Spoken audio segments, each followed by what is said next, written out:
नोव्हेंबरमधून अजूनही थंडी झालेली नाही। हिवाळा सुरू झाला असला तरीही नोव्हेंबर महिन्यात राज्यासह देशभरामध्ये अपेक्षित थंडी पडण्याची शक्यता नाहीये। तामिळनाडूच्या किनारपट्टीलगत कमी दाबाचं क्षेत्र निर्माण झाल्यामुळे अजूनही उन्हाळा कायम आहे।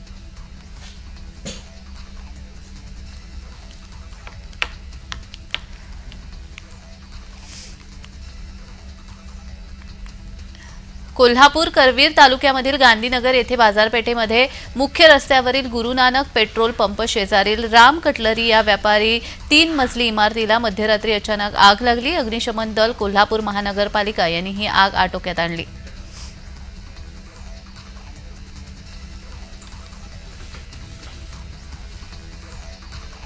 दिवाळीच्या दुसऱ्या दिवशीही आणि पाडव्याच्या सकाळी मुंबईमधील हवेचा दर्जा मध्यम श्रेणीमध्ये नोंदला गेला। मुंबईमधील अनेक भागामध्ये गुरुवारी अतिवाईट दर्जाच्या हवेची नोंद झालेली आहे, तर इतर भागामध्ये वाईट ते मध्यम श्रेणीमध्ये हवेची नोंद झाली होती। ही परिस्थिती आणखी 2 दिवस कायम राहण्याची शक्यता हवामान अभ्यासकांनी व्यक्त केली आहे। कमी आवाजाच्या मात्र अधिक आतषबाजी करणाऱ्या फटाक्यांमुळे शहरामधील हवा ही प्रदूषित झाली आहे।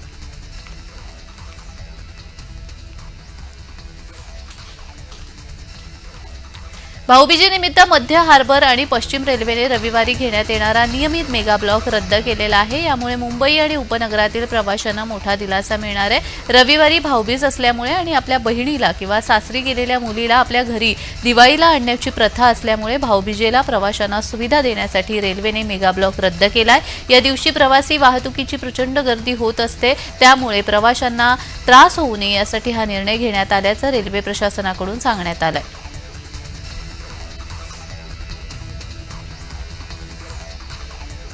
जगदीश उईके पोलिसांच्या ताब्यात आलाय। विमानामध्ये बॉम्ब ठेवल्याची धमकी त्याने दिली होती। ईमेल पाठवून ही धमकी दिली होती। पोलिसांकडून जगदीश उईकेची चौकशी सुरू आहे। ऑक्टोबरमध्ये उईके यांनी रेल्वे मंत्री अश्विनी वैष्णव यांना देखील धमकीचे ईमेल पाठवले होते।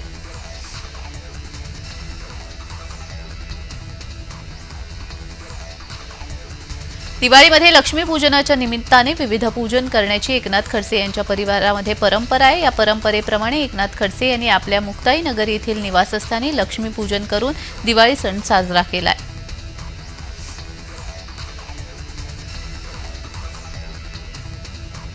राज्यातील कारागृहामधील दूरचित्रसंवाद सुविधेची उपलब्धता आणि वापराची स्थिती कशी काय आहे अशी विचारणा करून उच्च न्यायालयाने राज्य सरकारसह कारागृह विभागाच्या पोलीस महानिरीक्षकांना त्याबाबतचा अहवाल सादर करण्याचे आदेश दिलेत। न्यायमूर्ती भारती डांगरे यांच्या एकलपीठाने कारागृह विभागाच्या पोलीस महानिरीक्षकांना राज्य कारागृहातील सर्व दूरचित्रसंवाद सुविधा कार्यान्वित केल्या जाऊ शकतात का आणि आणखी काही दूरचित्रसंवाद सुविधा जोडण्याची शक्यता आहे का अशी विचारणा करून त्याची माहिती सादर करण्याचे आदेशही दिलेत।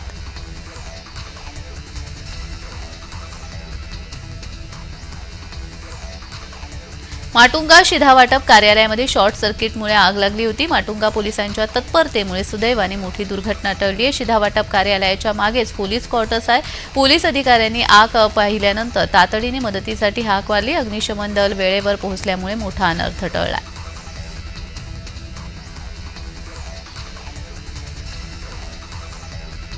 प्रकाश आणि आनंदाचा सण म्हणजे दिवाळी। दिवाळीच्या दिवशी सारा आसमंत जणू दिवे आणि फटाक्यांच्या आतषबाजीने उजळून निघतो। दिवाळीच्या दिवशी सारं आकाश प्रकाशामुळे विलोभनीय दिसतं। मात्र दिवाळीचं हेच रूप, याच प्रकाश सोहळ्याचं विहंगम दृश्य आपल्याला अवकाशामधून अनुभवता आलं तर अकोल्यामधील दिवाळीचं हेच रूप आता तुम्ही तुमच्या डोळ्यामध्ये साठवू शकता। दिवाळीच्या दिवशीचं हे विलोभनीय दृश्य महाराष्ट्राचे प्रेक्षक शिवम बोदडे यांनी टिपलंय।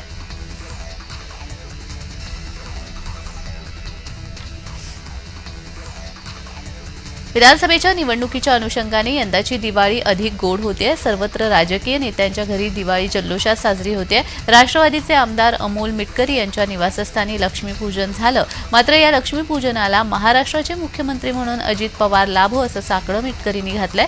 दरम्यान लक्ष्मीपूजनाच्या निमित्ताने त्यांनी आपली पत्नी कविता मिटकरी यांचं पूजन करत पत्नीच्या चरणी नतमस्तक झाले।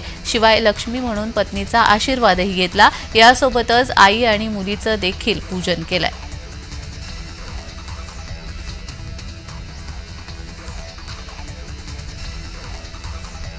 जव्हारच्या काळमांडवी धबधब्यामध्ये 2 तरुण बुडाले. अखिलेश रामदेव मिश्रा वय वर्ष 27 आणि खुर्शीद मुस्ताक अहमद नाईक वय वर्ष 31 अशी बुडून मेलेल्या दोघांची नावं आहेत. दिवाळी सणाचा आनंद लुटण्यासाठी बोईसरहून जव्हारच्या काळमांडवी धबधब्यावर गेलेल्या 5 तरुणांपैकी 2 जणांचा बुडून मृत्यू झालेला आहे. जव्हारचा काळमांडवी धबधबा हा धोक्याचा धबधबा असून दरवर्षी या धबधब्याच्या प्रवाहामध्ये बुडून काही लोकांचा मृत्यू झाला.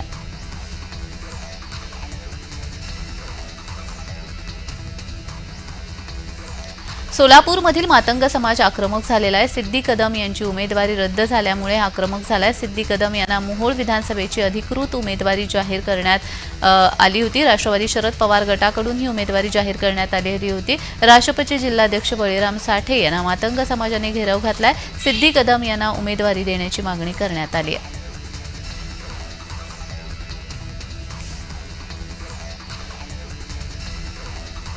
पुण्यात लक्ष्मीपूजनाच्या आतिषबाजीनंतर शहरामध्ये 14 ठिकाणी आगीच्या घटना घडल्या. शुक्रवारी रात्री 12 वाजेपर्यंत 31 आगींच्या घटनांची नोंद झाली आहे. पुण्यामधील शिंदे पूल येथील दांगट पाटील येथे एका कारखान्याला मोठी आग लागली होती आणि रुग्णालयाचे बेडशीट बनवण्याचा हा कारखाना होता. या कारखान्याला मोठी आग लागली होती.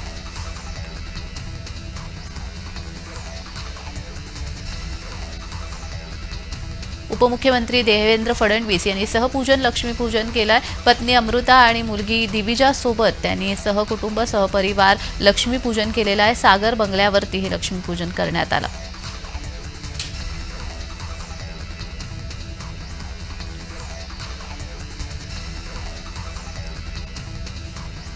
दिवाळीनिमित्त फटाके फोडताना 34 जण भाजल्याच्या घटना घडलेल्या आहेत. अनेकांचा घात हा फटाक्यांनी केलेला आहे. भुईनळ्याचा स्फोट झाल्यामुळे एका 12 वर्षाच्या मुलाचा डोळा निकामी झाला, तर सुतळी बॉम्ब हातात फुटल्यामुळे एकाचा पूर्ण हात भाजला. बहुतांश रुग्ण हे 10% भाजलेले आहेत. छत्रपती संभाजीनगरात जल्लोषात दिवाळी साजरी झाली. फटाके फोडताना अनेकांना फटाक्यांमुळे इजा झाली आहे. शुक्रवारी तब्बल 34 जण भाजलेत. घाटी रुग्णालयाच्या जळीत विभागामध्ये 14 रुग्ण दाखल झालेत.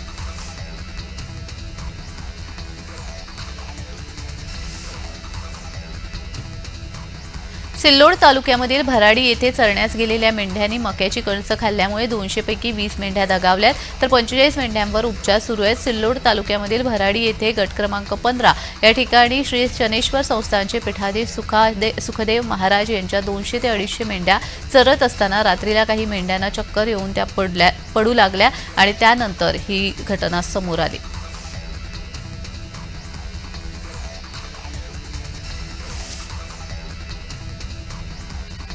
भारतीय सैन्याने शुक्रवारी पूर्व लडाखच्या डेमचोक सेक्टरमध्ये गस्त घालण्यास सुरुवात केली. लवकरच डेप्सांगमध्ये गस्त सुरू करण्याची योजना आहे. सुमारे 4.5 वर्षांनंतर चीनी सैन्याने प्रवेश रोखल्यानंतर दिवाळी दरम्यान लडाखमधील प्रत्यक्ष नियंत्रण रेषेवर अनेक सीमा चौक्यांवर भारतीय आणि चीनी सैन्याने मिठाईची देवाणघेवाण केल्याच्या एका दिवसानंतर हा विकास घडलेला आहे.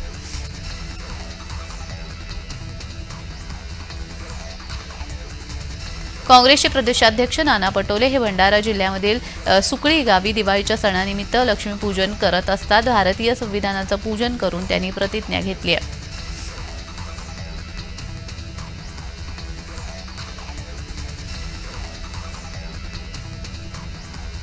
महाराष्ट्र प्रदूषण नियंत्रण मंडळ आणि पालिकेकडून एकल वापर प्लास्टिक विरोधात प्रतिबंधात्मक मोहिमेअंतर्गत ठिकठिकाणी तपासणी करून कारवाई करण्याचा नियम आहे. काही दिवस ही प्लास्टिक वापराविरोधातील मोहीम सुरू होती, मात्र दिवाळी दरम्यान बाजारामध्ये सर्रास एकल वापर प्लास्टिकचा होत असून त्याकडे संबंधित विभागाकडून दुर्लक्ष होत असल्याचं दिसून येत आहे. अनेक ठिकाणी पालिकेच्या संबंधित अधिकाऱ्यांचे हात ओले करून याचा वापर होत असल्याची नागरिकांनी तक्रार केली आहे.